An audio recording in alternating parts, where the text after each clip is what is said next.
At 12:41 p.m., no sirens, no warning, just a green sky. At 12:55, a city was changed forever. This is the tornado that wasn't supposed to happen, the one that formed from the ground up, the one that carved through downtown in 14 minutes, 4.3 miles of destruction through the heart of Salt Lake City. One father never made it home, 80 people injured, some say more than 100, $170 million in damage, and almost no one saw it coming. How does a tornado strike a major American city with no warning? Today we're going to map every minute of this disaster. We're going to show you exactly why forecasters were blindsided. And we're going to answer the question that haunts this valley. Could it happen again? Salt Lake City sits in a valley, surrounded by mountains. The Wasatch Range towers to the east. The Eau Coeurs rise to the west. Mountains that should protect, right? Utah averages about 2 tornadoes a year. Most are weak, brief, and far from downtown. F0, maybe F1, out in the empty desert, gone in minutes. Salt Lake City isn't supposed to get tornadoes. It's not Oklahoma. It's not Kansas. It's not Tornado Alley. The mountains, they said, would break up storms. The elevation, they said, made it impossible. But on August 11th, 1999, all of those assumptions shattered, like the windows of the Delta Center, because nature doesn't care about assumptions. Nature doesn't read the guidebook. And on that Wednesday afternoon, nature decided to teach Salt Lake City a lesson it would never forget. An F2 tornado in downtown, almost unheard of. But it happened. Oh, it happened. August 11th, 1999. Started like any other summer day in the valley. People woke up, went to work, made lunch plans. But if you looked at the sky, really looked, you might have noticed something. The clouds were different, thicker, darker, almost bruised. To the south of the valley, hail started falling. Not just a little hail, but stones that made you run for cover, the kind that dents cars, shatters windshields. And then, something invisible began to move. A lake breeze front. You couldn't see it, but it was there, drifting in from the Great Salt Lake, cold air, sliding south. At the same time, over the Eau Coeurs Mountains to the west, a thunderstorm was building, rising, strengthening, churning, hot air, meeting cold air, an invisible line drawn across the valley floor. And when that storm met that boundary, everything changed. Meteorologists have a term for this: convergence. When two air masses collide, the air has nowhere to go but UP. And when it goes up fast enough, when the conditions are just right, rotation begins. Not in the clouds where radar can see it, but down low at the surface, where radar, in 1999, was almost blind. The ingredients were assembling, the trap was set, and thousands of people were about to walk right into it. Let me tell you about some of the people who were there that day. There was a wedding party setting up at Temple Square. The bride had dreamed of this moment her entire life. White dress, perfect flowers, blue skies. But the sky wasn't blue anymore. One of the groomsmen later said, "The sky went green. It was eerie, like nothing I'd ever seen." Downtown, police officers were on patrol. Regular Wednesday shift, traffic stops, paperwork. Then dispatch crackled to life. Tornado touched down, west of downtown, moving northeast. Some officers didn't believe it. Tornado, here, and at the Salt Palace Convention Center. Hundreds of workers were setting up for Outdoor Retailer, the biggest trade show of the year. Massive tents, steel frames, thousands of displays. People flew in from across the country, Las Vegas, Los Angeles, New York. One of those people was Alan Crandy, 38 years old, father, friend. He skipped lunch to keep the work moving, just wanted to get the job done, then maybe grab dinner downtown. He had maybe 15 seconds. A security worker at the tent later recalled, it inhaled. The whole tent just inhaled. Then the bolts started screaming. Then The floor lifted. 15 seconds. That's all the warning they had. But we're getting ahead of ourselves, because right now, it's 12:40 in the afternoon, and the tornado hasn't even touched down yet. 12:39 p.m. People are eating lunch, answering emails, setting up tents. The sky is dark. But hey, it's just a storm, right? 12:40 p.m., 60 seconds to impact. To the southwest, near a place called Poplar Grove, something is forming, not falling from the sky like you'd expect. No descending funnel cloud. This tornado, is being born from the ground up. You see, most tornadoes come from supercells, big rotating thunderstorms. You can see them coming, track them, warn people. But this tornado, this was different. A non-descending tornado, meteorologists call it. It forms along a boundary where winds collide at the surface. Rotation starts at ground level and builds upward. And here's the nightmare for forecasters. These tornadoes can form in minutes. The strongest winds are at the bottom, below the radar beam. You can't see them until it's too late. 12:41 p.m. Touchdown. Poplar Grove, 12:41 p.m. Mountain Daylight Time. A narrow column, maybe 50 yards wide, touches the earth. Dust swirls, debris lifts. At first, it's weak. F0, maybe F1, but it's moving northeast, directly toward downtown. And it's growing. 30 seconds after touchdown, 60 yards wide, 1 minute, 100 yards. Trees snap, power lines arc, sparks fly. And it's accelerating, 60 miles per hour, 70, 80 miles per hour forward speed. The winds inside the vortex, over 115 miles per hour. People in the path see it coming. A gray-black column chewing up the landscape. Some run, some freeze, some don't see it at all.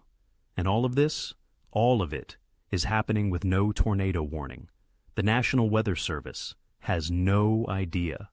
KMTX radar at Promontory Point is scanning above the tornado, seeing the storm, but missing the monster at the bottom. Salt Lake City is about to get hit, and it has no idea. 12:44 p.m. The tornado crosses the I-80, I-15 interchange, one of the busiest highway junctions in the entire state. Cars stop. Drivers stare through windshields, frozen. Some throw it in reverse. Some abandon their vehicles and run. The tornado is now F2, strength, peak winds, over 115, metal twists, asphalt lifts.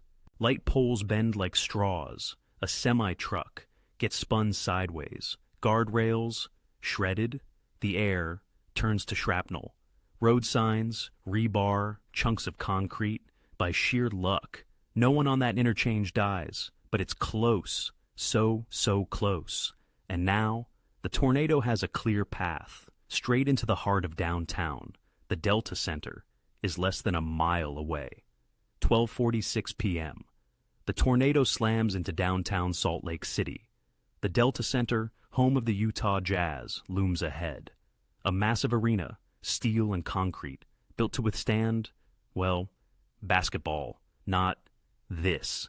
Windows implode, not break, not shatter, implode. The pressure differential is so extreme that glass doesn't blow out.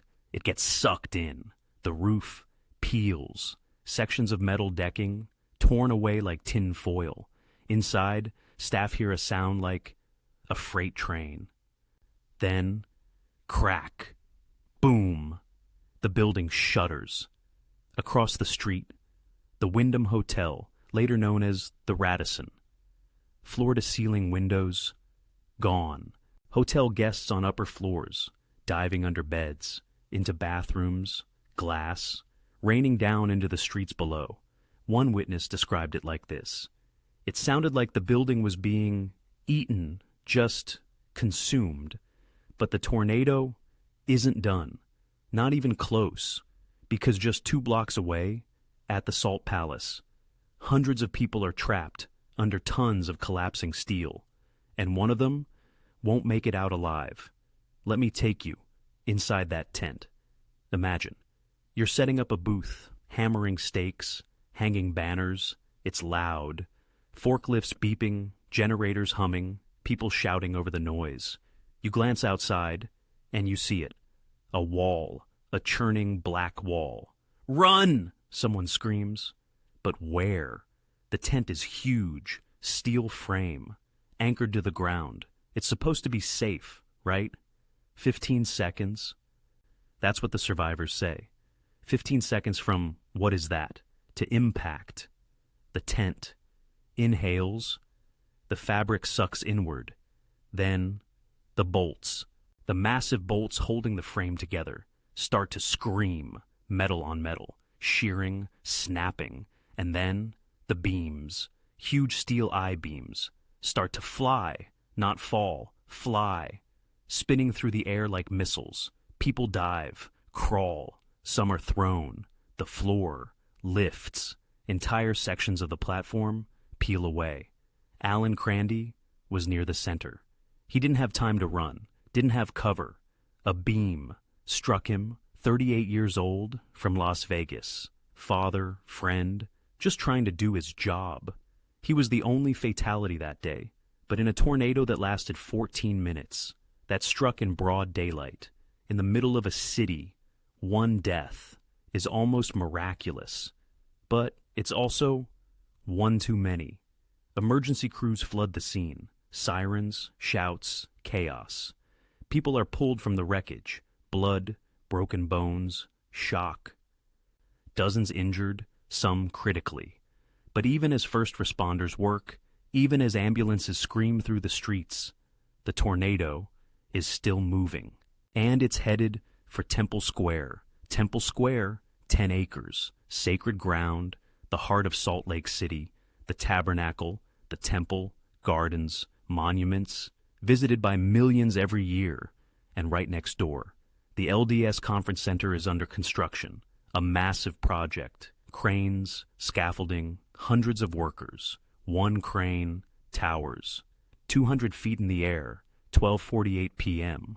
The tornado arrives, doors lift from their hinges, 100-year-old doors, torn away like paper, glass everywhere, shards embedded in the soil, in trees, in stone walls, and then the crane, 200 feet, tons of steel, anchored, engineered to withstand wind, but not this wind. It buckles, the tower twists, the boom collapses, crash, metal and concrete slamming into the construction site. Workers scatter.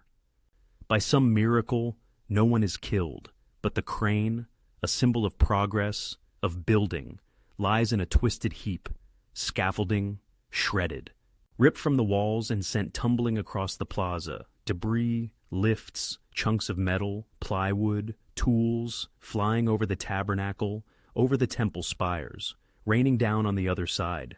One piece of debris was found 3 blocks away. But Temple Square, sacred as it is, doesn't stop the tornado. Nothing stops it. It keeps moving northeast, up the hill, toward the Capitol, toward Memory Grove, toward the avenues, and there, in a strip just 150 yards wide, it will carve a path that looks like a surgeon's cut. Precision, devastation, the surgical swath, Memory Grove, a canyon park, a sanctuary, trees planted to honor fallen soldiers. Every tree, a name, a life, a sacrifice, oak, maple, pine, some over a century old. 12:50 p.m., the tornado, tears through it, 800 trees. Maybe 1,000, gone. Trunks snapped like toothpicks, roots ripped from the earth. A forest that stood through wars, through decades, leveled in seconds. The ground, littered with branches, leaves, memories, and then the avenues. A historic neighborhood, Victorian homes, tree-lined streets, families. 150 yards. That's how wide the damage path is. 50 meters, half a football field. On this side of the street, every home is destroyed. Roofs, gone, walls, collapsed. On that side, 10 feet away, not a shingle out of place. 154 homes, severely damaged. 34, uninhabitable. 300 buildings, in total. People crawl out of basements, out of bathtubs, from under stairs, families, intact, homes, obliterated. And then, 12:55 p.m., near the base of Black Mountain, the tornado lifts. 14 minutes, 4.3 miles, one city, changed forever. 12:55 p.m. The tornado releases its grip. The vortex weakens, narrows, the winds exhale, and then silence. Not peaceful silence, not calm, but the shocked silence of a city trying to comprehend what just happened from Poplar Grove to Black Mountain, southwest to northeast. 4.3 miles of devastation. 14 minutes. That's all it took. 14 minutes to change everything. People emerge from wherever they took shelter. Closets, bathrooms, under desks, in cars. They step outside and don't recognize their own streets. Where there were trees, there are stumps. Where there were roofs, there is sky. Where there was a crane, there is rubble. Emergency lines explode. 911 dispatchers can barely keep up. My house is gone. Trees are down everywhere. People are hurt. Please hurry. Within minutes, fire trucks, ambulances, police flood the affected areas. The outdoor retailer site becomes a triage center. Memory Grove, a staging ground. The avenues, a search and rescue zone. And slowly, the question begins to form. How? How did this happen? With no warning? How does an F2 tornado strike downtown and catch everyone off guard? To answer that, we need to look at the numbers. Let's put this in perspective. 14 minutes. That's how long the tornado was on the ground, from touchdown to dissipation. Some tornadoes last hours. This one, a quarter of an hour, 4.3 miles. That's the path length. Through industrial areas, through downtown, through historic neighborhoods, 150 bomb yards. The width of the damage swath. Narrow, surgical, devastating. Half a football field of chaos. With normalcy on either side. F2. That's the rating on the Fujita scale. Winds over 115 miles per hour. Strong enough to destroy homes, toss cars, snap trees. $170 million. That's the damage estimate. In 1999 dollars. Adjust for inflation, well over $200 million today. One fatality. Alan Crandy, 38 years old, one life, but one life is one too many. 80 injuries. That's the official count from the National Weather Service. But some reports say over 100. Broken bones, lacerations, trauma. 300 buildings damaged or destroyed. Homes, businesses, landmarks. 0 minutes of warning. That's what haunts everyone. No tornado. Warning, no sirens, no time. So, why? Why did this tornado blindside an entire city? To understand that, we need to talk about what caused it. Tornadoes don't just appear. They need ingredients, specific conditions. And on August 11th, 1999, those ingredients aligned. First, you need instability. Hot air near the ground, cool air up high. Creates what meteorologists call CAPE, convective available potential energy. The fuel for thunderstorms. That morning, the valley was hot. Summer heat. Baking asphalt. And aloft, cooler air from a trough passing through. Check. Instability, present. Second, you need moisture, water vapor, humidity. Storm cells feed on moisture. The Great Salt Lake provides that. A massive inland sea, evaporation, lake breezes, moisture surging into the valley, check. Moisture, present. But here's where it gets interesting. You also need wind shear, changes in wind speed or direction with height. That's what creates rotation. And on this day, there was a boundary, an invisible line across the valley floor, a lake breeze front, cold air from the Great Salt Lake pushing south, meeting warm air, rising from the sun-baked valley. When those two air masses collide, the warm air shoots upward, and if there's any rotation in the environment, even a little, that rotation gets concentrated, stretched, tightened, like a figure skater pulling in their arms. Spin gets faster. Now, add one more ingredient. Over the Eau Claire Mountains, a thunderstorm is building, feeding on that instability, that moisture, and it drifts toward the valley, toward that boundary. Storm meets boundary, updraft meets convergent zone, and at the surface, where winds are colliding, rotation ignites, not from a supercell descending from the clouds, but from the ground, spinning up. A non-descending tornado, and that is why no one saw it coming.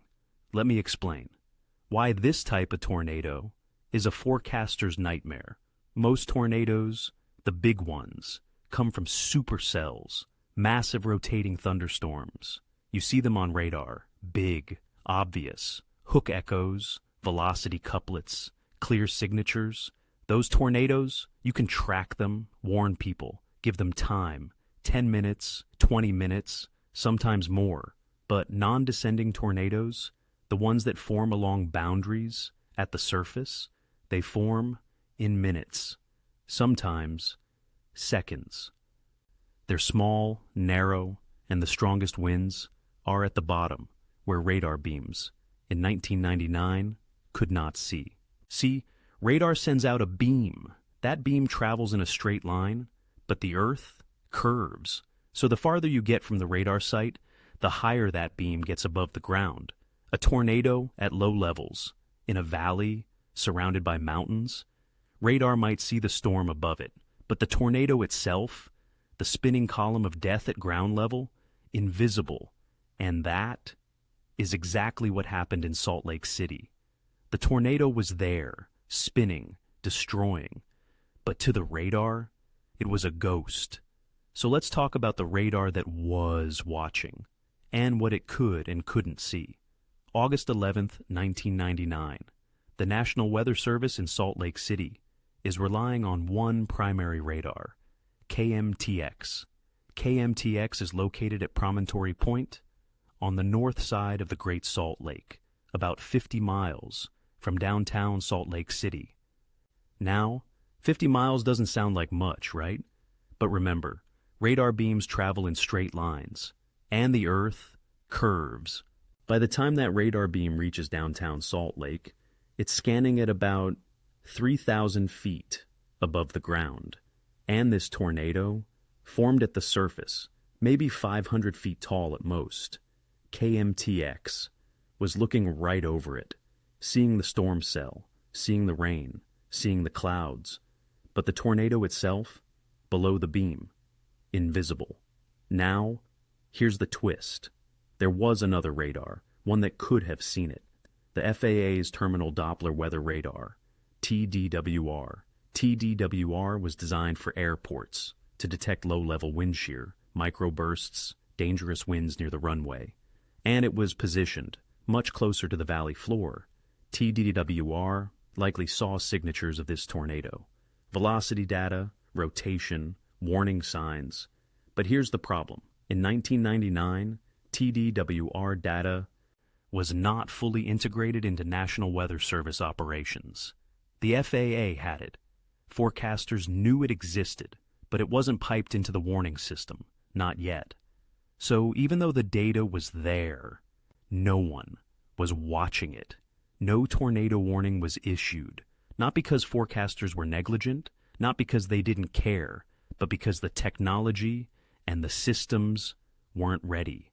The tornado formed too fast, too low, in a blind spot, and Salt Lake City paid the price. But there's one more piece of this puzzle, the surgical swath. Why was the damage so narrow? Why did one house get destroyed, while the one next door stood untouched? 150 yards. That's the width of the tornado's damage path. 45 meters, half a football field. Why so narrow? Tornadoes aren't uniform. They're not lasers. The winds inside a tornado vary. At the center, the fastest winds, the most violent destruction. But even within that center, it depends. What you hit matters. A brick building might hold. A wooden frame house, gone. A tree depends on the species, the age, how deep the roots go. The F scale, or EF scale, rates tornadoes by damage, not just wind speed, because you can't measure the wind inside a tornado, not directly, so you infer it by what it destroys. In the avenues, you had Victorian homes, old, beautiful, but not built for tornadoes. Balloon framing, plaster walls, heavy roofs, 115-mile-per-hour winds. Hit a roof like that, gone, lifted, tossed, but step outside that 150-yard path, the winds drop to 70, 60, 50 miles per hour, still strong, but not destructive. So you end up with this surgical precision. This side of the street, devastation. That side, barely touched. It's what makes tornadoes so terrifying. They're random, chaotic. You could be standing next to someone, and the tornado takes them and spares you. There's no logic to it, no fairness, just chaos. But in the face of that chaos, Salt Lake City responded. By 1 p.m., less than 10 minutes after the tornado lifted, emergency crews were swarming the damage path. Fire trucks, ambulances, police, search and rescue, converging on the outdoor retailer site, on the avenues, on Memory Grove, at the collapsed tent. First responders worked frantically. Steel beams, twisted metal, people trapped beneath. Here! Someone's here! Cutting through debris, lifting, pulling people free. Dozens injured, some critical. Ambulances racing to hospitals. ERs going into surge mode. But it wasn't just the professionals. By 2 p.m., hundreds of volunteers were showing up, neighbors, strangers, people from across the valley. At Memory Grove, chainsaws roared to life. Volunteers cutting through fallen trees, clearing paths. We'll rebuild this. We'll bring it back. In the avenues, people knocked on doors. Is everyone okay? Do you need help? Tarps went up. Debris cleared. Meals shared. The LDS Church mobilized. The Red Cross. Community groups. Donation centers. Supply drives. Fundraisers. Within days. Hundreds of trees were being replanted at Memory Grove. Oak, maple, pine. Every tree planted in memory, in honor. Not just of the soldiers, but of the resilience. Salt Lake City refused to stay broken. But even as the city rebuilt, one loss could never be repaired. Alan Crandy, say his name, 38 years old, from Las Vegas, father, friend, advocate. He flew to Salt Lake City for work, setting up for outdoor retailer, a trade show, camping gear, tents, boots, just a job. He skipped lunch, wanted to stay on schedule, maybe grab dinner later, head back to the hotel, call home, tell his family he'd be back soon. But the tent collapsed, and Alan didn't make it out. His family, his friends, remember him. Not for how he died, but for how he lived. Generous, hard-working, kind. The kind of person who helped, who showed up. After his death, the outdoor industry rallied, funds for his family, memorial services, tributes. Because Alan wasn't just a statistic. He wasn't just one fatality. He was a person with a name, a story, a family. And every time we tell the story of this tornado, we say his name, Alan Crandy. 80 others were injured that day. Broken bones, scars, trauma that lingers. Some still can't be intense, can't handle wind, carry that day with them forever.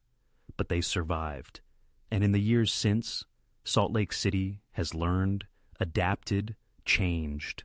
So, what's different now? If this tornado happened today, would we do better? The answer is yes. But it's complicated. First, the technology has improved.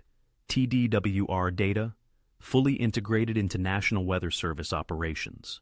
Forecasters can now see low-level rotation, wind shear, near the surface, better radar, algorithms, dual polarization technology, more data, faster processing. The scanning strategies have improved too. Radar doesn't just scan at one angle anymore. It tilts, sweeps, gets closer to the ground. So if a tornado formed today along a boundary near downtown, would forecasters see it? Maybe. Would they have time to warn? Maybe a few minutes. But here's the truth. Non-descending tornadoes, ground-up vortices, they're still hard to predict, still fast-forming. You might get 5 minutes, 10 if you're lucky. But these aren't the tornadoes you track across 3 counties. These are the ones that form, strike, and vanish. So, what else has changed? Education. People in Utah now know that tornadoes can happen here. They're rare, but they're real. Schools run drills, emergency kits, preparedness plans. Know your safe space, basement, interior room, bathtub. The culture has shifted from "it can't happen here" to "it can," and we need to be ready. But that raises the final question, the one everyone asks. Could it happen again? August 11th, 1999. A date Salt Lake City will never forget. But could it happen again? Let's look at the ingredients. Hot valley, cool air aloft, instability. Still happens. Every summer. Moisture from the Great Salt Lake. Lake breeze fronts. Still happen. Regularly. Thunderstorms.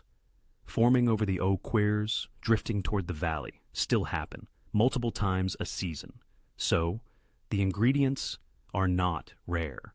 What's rare is the alignment, storm, boundary, convergence, rotation, all at the right time, the right place. It's like a lock with 5 tumblers. All 5 need to click at the same moment. Most days, 1 tumbler clicks, maybe 2. But all 5, that's rare. But rare doesn't mean impossible. It happened once. It could happen again. So, what do? First, respect the sky. If it's turning green, if the clouds look weird, if the wind suddenly stops, pay attention. Second, have a plan. Know your safe space, basement, interior room, away from windows. Third, have a kit, water, first aid, flashlight, radio. And fourth, stay informed. Weather apps, no AA alerts, local forecasts. Because even if the warning time is short is better than none. Salt Lake City learned the hard way that mountains don't protect you, that "it can't happen here" is a myth. But they also learned that communities are resilient, that people show up, that cities rebuild. 14 minutes, that's all it took to change a city. But the lessons, those have lasted 25 years and counting. At 12:41 p.m. on August 11th, 1999, a tornado touched down in a city that didn't believe in tornadoes. 14 minutes, 4.3 miles, a surgical swath. 1 father who never came home. 80 people injured, maybe more. 300 buildings, damaged or destroyed. Minutes that mattered.